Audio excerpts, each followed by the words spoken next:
અમેરિકામાં વસતા undocumented immigrants અને ખાસ કરીને આપણા ગુજરાતી સમાજ માટે ન્યૂયોર્કની ઇમિગ્રેશન કોર્ટમાંથી એક બહુ જ મોટા અને રાહત આપનારા સમાચાર સામે આવ્યા છે, જેણે ભારે ચર્ચા જગાવી છે.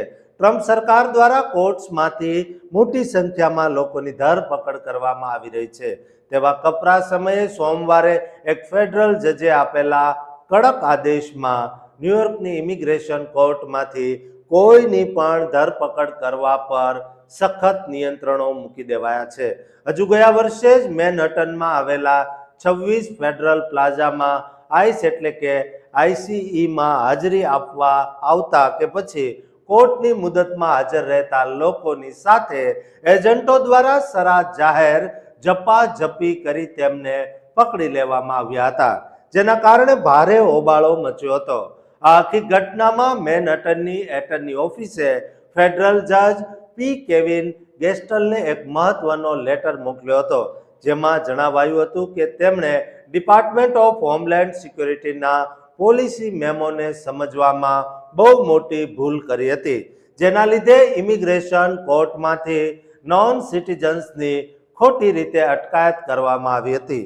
આ લેટર મોકલાયાના 2 મહિના બાદ કોર્ટે આખરે ચુકાદો આપ્યો છે કે ન્યૂયોર્કની કોર્ટમાંથી કોઈ ઇલીગલ ઇમિગ્રન્ટ્સની ધરપકડ નહીં થઈ શકે.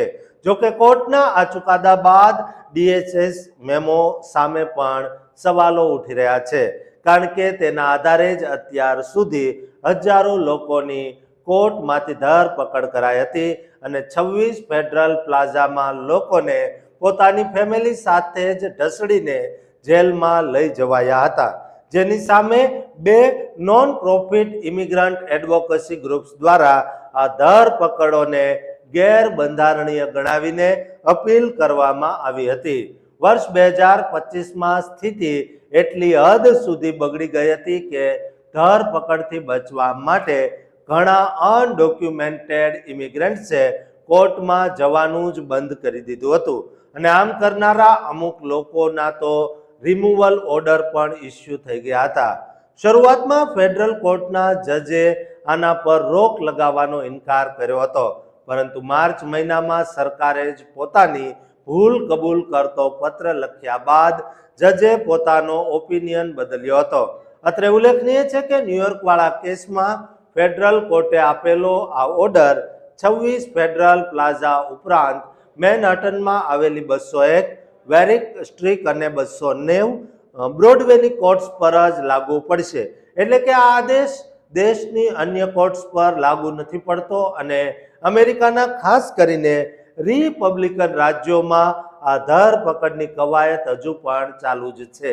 આ પરિસ્થિતિના કારણે આપણા ગુજરાતીઓની વાત કરીએ તો જેમની આઈસમાં જવાની કે પછી કોર્ટની તારીખ નજીક આવી રહી છે, તેઓ હવે ચિંતામાં વકીલોની આગળ પાછળ ફરતા થઈ ગયા છે. વકીલો પણ હવે સ્પષ્ટ કહી રહ્યા છે કે જો રિપબ્લિકન સ્ટેટમાં આઈસમાં તારીખ ભરવા જવાનું હશે તો પકડાવાના 50% ચાન્સ છે. આ ઉપરાંત હાજરી પુરાવા જનારા ઘણા લોકોને પગમાં જીપીએસ ટ્રેકર પણ પહેરાવવામાં આવી રહ્યા છે, જેનાથી એડ્રેસ સહિતની લેટેસ્ટ માહિતી મેળવીને તેમના લોકેશન પર આઈસના એજન્ટ્સ ગમે ત્યારે તપાસ કરવા પહોંચી જાય છે. મે 2025માં ટ્રમ્પ સરકારે આઈસના એજન્ટ્સને રોજના 3000 ઇમિગ્રન્ટ્સને એરેસ્ટ કરવાનો ટાર્ગેટ આપ્યો હતો અને ઓગસ્ટ 2025માં જ્યારે આ મામલો કોર્ટમાં ગયો ત્યારે દાવો કરાયો હતો કે વર્ષોથી ફેડરલ ઓફિસર્સ ઇમિગ્રેશન કોર્ટ હાઉસમાંથી સિવિલ ઇમિગ્રેશન અરેસ્ટ કરવાથી દૂર રહ્યા છે, કારણ કે આનાથી નોન સિટીઝન્સ મેન્ડેટરી કોર્ટ પ્રોસિડિંગ્સને એટેન્ડ કરવાનું બંધ કરી દે છે.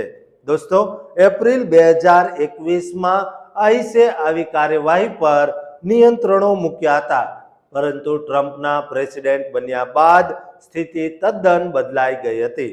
ત્યારબાદ ભેદી સંજોગોમાં માર્ચ 2026માં સરકારે પોતાની ભૂલ સ્વીકારી અને ન્યૂયોર્કની કોર્ટ્સમાંથી નોન સિટીઝનની ધરપકડ કરવા પર સ્ટે આવી ગયો છે, કારણ કે આવી જેટલી પણ ધરપકડ કરાતી હતી તેના માટે કોઈ સત્તાવાર અરેસ્ટ વોરંટ પણ હોતા નથી. દોસ્તો, ન્યુયોર્ક કોર્ટ દ્વારા અપાયેલો ચુકાદો દરેક ગુજરાતી માટે રાહતના સમાચાર જરૂર છે. જેથી કોર્ટમાં જતા ડરતા તમામ ગુજરાતીઓને આ વિડીયો શેર કરજો અને આ ચેનલને સબસ્ક્રાઇબ કરવાનું ચૂકતા નહીં.